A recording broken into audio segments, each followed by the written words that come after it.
If you've listened to podcasts, then you may know Joe Rogan. Well, here's a fun fact. In early 2020, Joe Rogan signed a deal with Spotify for $100 million to exclusively host his Joe Rogan Experience show on Spotify for 3 years.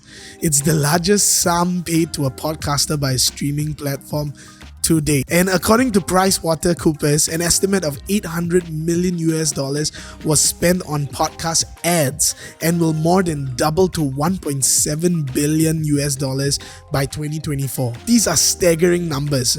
But why? Why are podcasts becoming so popular? Well, the podcast format has become so popular because of the ability to multitask while doing it, right? It's like, if you know podcasts, listening to podcasts is so easy when you can listen to it while driving, while you're doing work at home, while you're cleaning the house, wherever you are, whatever you are doing, you can listen to a podcast almost like background music, right? That's why podcast has become so valuable, because we're gaining knowledge, learning things, hearing from our favorite podcasters or celebrities, right? And we're able to do it while multitasking. Maybe you want to learn something about music.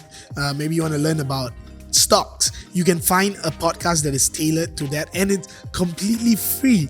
So imagine you're getting almost tutoring or private conferences with these huge celebrities or even people who are so knowledgeable about their topics, and it's right to your doorstep, it's right to your phone, it's right to your computer, and that makes it amazing. The other thing about a podcast is that you have complete control over it. Listeners can pause, play it faster, listen to it on another day, come back to it. Whatever it is, you have complete control, and that's why people even love listening to streaming platforms nowadays, right? It's, you get into your car and you play it because you have complete control, and I think people love that. So that's another thing about podcasts that makes it so desirable. Another thing is that podcast keeps oral storytelling alive.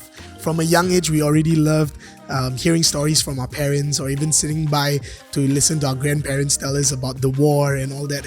And indirectly, we are getting to hear these stories again, oral stories, people reading stories, telling us stories right into our ears. And that in itself can be very therapeutic for many of us listeners. And that's why podcasts have increased in popularity, and there's so many more reasons. But if you haven't yet listened to podcasts, I encourage you to go and try finding a show that you'd like. And if you are having a brand or a business or a company, whatever it is, and you have information that you can share to benefit your clients, then I advise you to also go ahead and make a podcast, because hey, podcasts are getting popular and it's just going to continue to get more and more popular.